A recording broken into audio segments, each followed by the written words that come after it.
오늘 본문은 사무엘상 30장 전체의 이야기가 되겠습니다.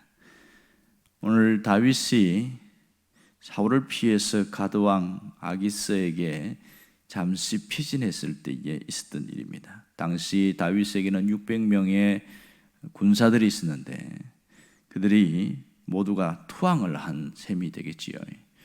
그런데 이 아기스가 사울과 전쟁을 준비하고 있었는데 다윗이 함께 참여하겠다고 하니까 아기스 이 장군들이 저 사람은 과거가 있는 사람이니까 골리앗을 죽인 그런 전적이 있으니까 함께 가면 안 됩니다. 그래서 이 전쟁에 참여하지 못하게 되어집니다. 할 수 없이 이 600명을 데리고 다시 가는데 그때 아기스가 어디에 살도록 해줬냐면 시글락이라는 그 마을에 거기서 살도록 했습니다. 이미 다윗과 또 다윗의 군사들은 결혼을 해서 가족을 함께 데리고 있는 상황입니다. 문제는 돌아왔더니 깜짝 놀랄 일이 벌어진 겁니다. 사람들이 싹 잡혀가고 집은 불타고 이게 무슨 일이냐 봤더니 저 아래 남쪽에 있는 아말렉이 쳐들어와서 물건을 약탈하고 사람을 포로로 잡아간 겁니다. 얼마나 놀랐는지 기겁한 거지요.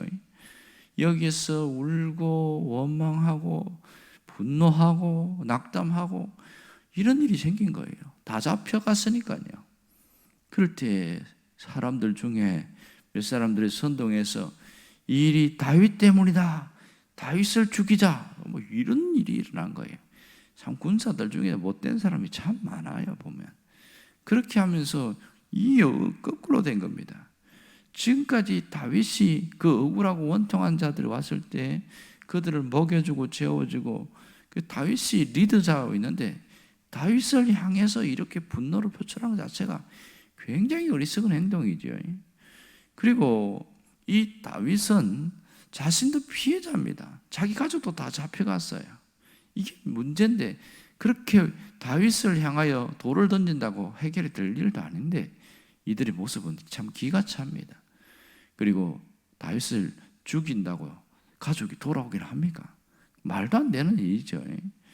이런 상황에서 얼마나 다윗이 위급함을 당했는지, 야 정말 죽겠구나 그렇게 해서 굉장히 충격을 받습니다. 이럴 때 놀라운 사실은 앞에 6절에 보면 특별한 단어들이 나타나고 있습니다. 30장 6절에 보면 이렇게 나옵니다. 백성들이 자녀들 때문에 마음이 슬퍼서 다윗을 돌로 치자 하니 다윗이 크게 다급하였으므로 그의 하나님 여호와를 힘입고 용기를 얻었더라. 이게 다윗의 반응이었어요. 다윗이 이럴 때에 너희들이 그럴 수가 있느냐? 내가 너희들을 얼마나 사랑하고 얼마나 먹이고 지금까지 얼마나 했었는데 이렇게 하지 않고 오늘 이 다윗의 마음은 완전히 반대였어요. 다급하고 어려움을 당했을 때에 하나님을 바라봤다. 이 점이 대단히 놀란 겁니다. 그랬을 때에 여호와를 힘입어서 용기를 얻었다. 이 말은 두려움이 사라졌고 마음의 평정을 되찾았다는 겁니다. 그리고 담대함이 생겼다. 이런 말이 됩니다. 오늘 이 말씀을 통해서 우리에게 주시는 중요한 메시지가 있습니다. 그게 뭐냐면 고난 속에 있을 때 우리가 어떻게 해야 하는지 그 기준을 보여주는 이 삶의 모습입니다. 이 기준이 되는 삶을 모습, 평안할 때보다 고난 속에 더 잘 드러나게 되어집니다. 그것은 여호와를 의지함으로 용기를 얻는 것. 이게 우리가 고난 당할 때 평소에 우리의 삶의 기준이 되어야 한다는 겁니다. 그런 사람들은 위급한 일이 당해도 오히려 흔들리지 않고 다시 한번 하나님 앞에서 마음을 정리하게 되어지고 다시 일어나게 되어집니다. 기준이 되는 삶을 보여준 이 다윗의 모습을 가만히 보세요. 위급한 일을 당할 때 제일 먼저 뭐부터 했습니까? 하나님 앞에 무릎을 먼저 꿇었습니다. 이게 기준이 된 삶의 첫 번째입니다. 오늘 8절에 보면 다윗이 여호와께 묻자와 가로되 이르되 이렇게 말합니다. 속이 바싹바싹 타들어가고 지금 상황은 상당히 긴급하게 흘러가는 이 상황인데 이 시간에 하나님 함께 물었다. 모든 것을 멈추고 하나님 어떻게 해야 합니까? 이 묻는 모습 보세요. 옆에서 뭐라고 할까요? 지금 어느 때인데 지금 기도한다고 저렇게 멍청하게 앉아있냐고 막 이런 얘기 들리지 않겠어요? 답답하다는 거죠. 지금 당장 어디를 가든지 사람을 찾아서 지금 어떻게 잡혀간지 어디에 있는지 그걸 알아보고 수소문하고 돌아다니고 이래야 되는 시간인데 세상에 기도한다고 지금 그런다고 되나? 이렇게 되는 상황입니다. 그런데 다윗은 자신이 기준이 되는 삶을 사는데 그 첫 번째가 하나님께 무릎을 꿇는 겁니다. 문제가 생겼을 때 먼저 하나님 앞에 무릎을 꿇고 그 시간을 갖다는 게 대단히 중요합니다. 세상을 살아가면서 우리가 이런 부분이 우리의 삶의 기준이 되어야 된다. 이것을 이 다윗이 우리에게 메시지로 전하고 있다는 것을 기억해야 됩니다. 두 번째는 다윗은 응답이 올 때까지 끝까지 기다렸다는 겁니다. 기준이 되는 삶의 두 번째는 응답을 기다리는 거예요. 하나님의 응답을 기다리는 게 대단히 중요합니다. 8절에 보면 이렇게 나옵니다. 다윗이 여호와께 묻자와 이르되 내가 이 군대를 추격하면 따라잡겠나이까? 이렇게 물었는데 한참 후에 여호와께서 그에게 대답하시되 그를 쫓아가라. 내가 반드시 따라잡고 도로 찾으리라. 하나님의 응답이 금방 오지 않잖아요. 기도하고 또 기도하고 그랬을 때 하나님이 야 가라. 그러면 이 아말렉을 따라잡을 수 있다. 이 응답이 올 때까지 기다리는 것, 이게 기준이 되는 삶의 두 번째라는 것을 잘 알아야 됩니다. 세 번째는 배려와 긍휼을 베푸는 삶입니다. 다윗이 약한 자를 배려하고 긍휼을 베푸는 삶을 외면하지 않았다는 걸 알 수 있습니다. 시글락에서 600명이 정신없이 내려갑니다. 아말렉이 남쪽에 있으니까 남쪽을 향해 가는데 약 한 24km쯤 왔을 때 부솔 시내에서 나고자가 생기는 거예요. 그 무기를 들고 옷, 갑옷을 입고 가는 게 보통 일이 아니잖아요. 그리고 저쪽에 전쟁에 참여하다가 다시 내려왔으니까 여기서 무려 200명이 낙오를 하게 됩니다. 자, 다윗이 함께한 군사 600명이 싸워도 아말렉과 싸워서 이길까 말까 자신이 없는 상황에서 200명이 낙오하는데 그 사람들을 부솔신에다 두고 나머지 400명을 데리고 갑니다. 그리고 가다가 누구를 만나냐면 길에 쓰러져 있는 폐잔병 한 명을 만납니다. 아말렉의 소년이 다 나오는데 아마도 이 병이 들었든지 다쳤든지 해서 쓰러졌던 것 같아요. 그런데 이 아말렉이 가면서 버리고 가버린 겁니다. 그런데 다윗이 그를 데려와서 상처를 치료해주고 먹을 걸 주고 또 물도 주고 이렇게 해서 정신을 차리도록 합니다. 그런 동안에 무슨 문제가 생깁니까? 딱 멈춘 거예요. 여기서 원망과 불평이 나올 만하지 않습니까? 지금 빨리 가야 되는데 저 소년이 저 뭐라고 제 아이 때문에 저 사람 때문에 우리가 이렇게 되면 되겠냐? 가족들 다 죽으면 책임질 거냐? 온갖 소리가 다 들리잖아요. 그런데도 상처를 치유해라. 이렇게 하는 이 모습이 바로 오늘 기준이 되는 삶을 살았던 이 다윗의 모습을 잘 봐야 됩니다. 약한 자를 배려하고 또 긍휼을 베풀고 자비 베푸는 이 모습이 굉장히 중요합니다. 놀라운 것은 이 힘없고 병들었던 이 병사가 그들의 안내자가 되어줬습니다. 정신을 차리니까 너무너무 고마운 거예요. 죽을 위기에서 자기를 살려줬고 결국은 자기가 자유인이 되도록 그렇게 해줬으니까 너무너무 고마워서 제가 길을 잘 압니다. 이렇게 이야기하는 거예요. 얼마나 놀랐을까요? 그리고 길만 아는 게 아니고 아말렉의 군사 시설이 어디 있는지 위치까지 압니다. 이렇게 이야기하는 거예요. 이거는 뭐 보통 일이 아닌 거죠. 그래서 갔더니 정말 그 보이지 않는 곳에 숨어 있는 거예요. 그거 어떻게 찾아내겠습니까? 그래서 이 한 소년을 도운 것 때문에 큰 승리를 거두게 되어집니다. 그리고 가족을 찾아서 돌아오는 놀라운 일이 일어났습니다. 오늘 우리가 살고 있는 이 시대는 기준이 흔들리는 시대입니다. 기준이 모호해지고 있어요. 진리가 무엇이냐? 진리에 대한 기준조차 흔들리는 그런 시대를 살아가고 있습니다. 지금 세상이 얼마나 우리를 흔들어 놓았는지, 코로나는 예배를 드리는 것조차 기준을 흔들어 버렸어요. 이제는 예배당에 안 나와도 된다는 것이 그냥 보편적 인식으로 되어져 버렸습니다. 굳이 예배당까지 갈 필요가 뭐 있냐? 그냥 인터넷으로 하든지 그냥 이렇게 줌으로 보면 되지. 뭐 이렇게 하면서 집에서 예배 드리고 밖에 나가서 그냥 휴대폰으로 예배 드리고 이것이 당연하게 되어지는 이런 기준이 흔들려 버리는 현실을 맞이하고 있습니다. 이러한 때에 우리가 어떤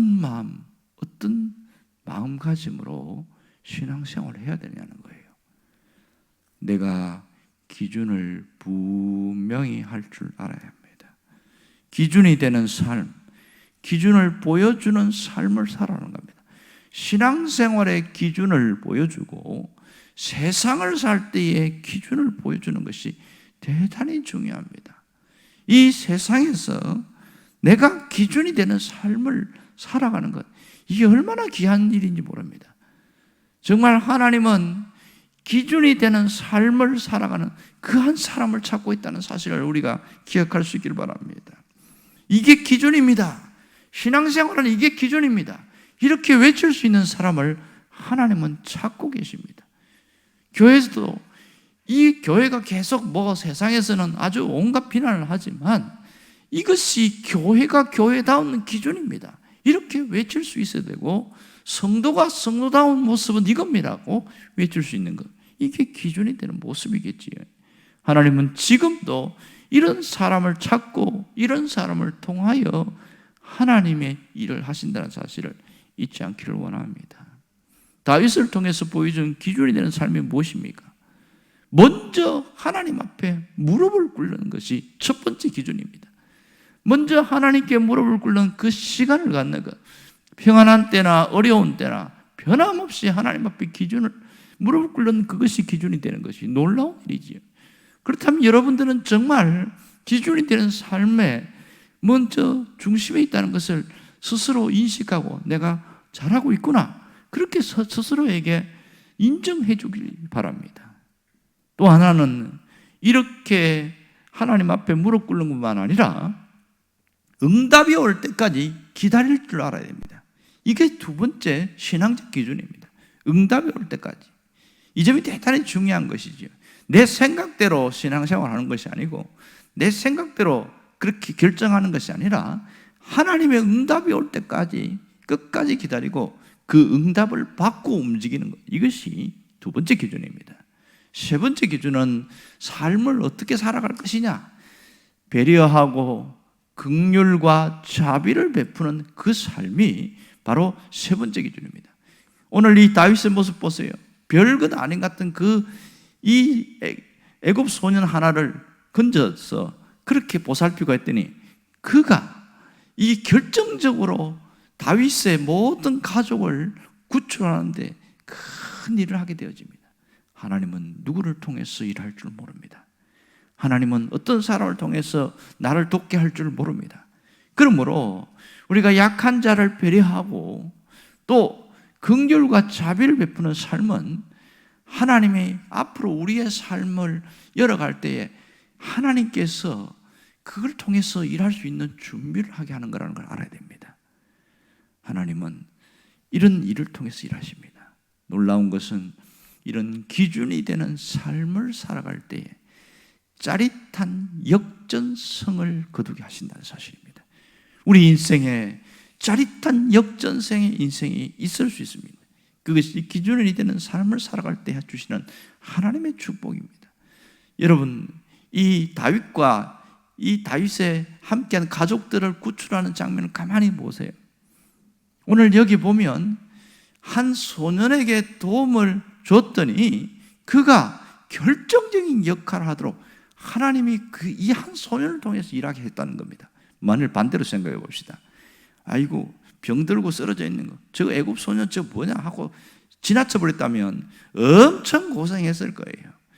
일단 이 아말렉을 찾는데 엄청 고생을 하고, 그리고 가족을 찾아오면서 많은 피를 흘리고 가족이 많이 다칠 수 있었던 그런 어려움도 있을 가능성이 충분합니다. 그런데요, 이 애굽 소년이 자기들이 부대가 어딘지 알고 보여주는데, 마침 그때에 이 전체의 군인들이 휴식을 취하거나 잠을 잔 것이 아니고 술을 먹고 정신없이 춤추면서 그렇게 제정신이 아닌 거예요. 이럴 때에 기습해서 가족을 데려오는데 한 명의 다친 사람이나 낙오자도 없이 완전히 다 데리고 올 수 있었어요. 극적인 이 승리, 짜릿한 역전성이 나타났습니다. 이것이 하나님 우리에게 주는 축복이라는 것을 깊이 깨달아야 됩니다. 우리가 어떤 삶을 살아야 됩니까? 기준이 되는 삶을 사명인 줄 알아야 됩니다. 기준이 되는 삶이 사명이 되어야 됩니다. 25절을 다시 한번 읽어봅시다. 그날부터 다윗이 이것으로 이스라엘의 율례와 규례를 삼았더니 오늘까지 이르니라. 이 얘기는 낙오자들에게 전리품들을 나누어 주고 전쟁에 참여하지 않았지만 함께 했다는 것, 이렇게 하면서 이것을 기준이 되는 것을 보여주었다. 그 이후부터 다윗이 통치할 때에 이 기준이 딱 되었다는 겁니다. 기준이 되는 삶이 사명인 줄 알고 살아가는 사람은 세상이 함부로 건드리지 못합니다. 하나님이 주목하는 사람이 되어진다는 것을 잊지 않기를 주의 이름으로 축원합니다.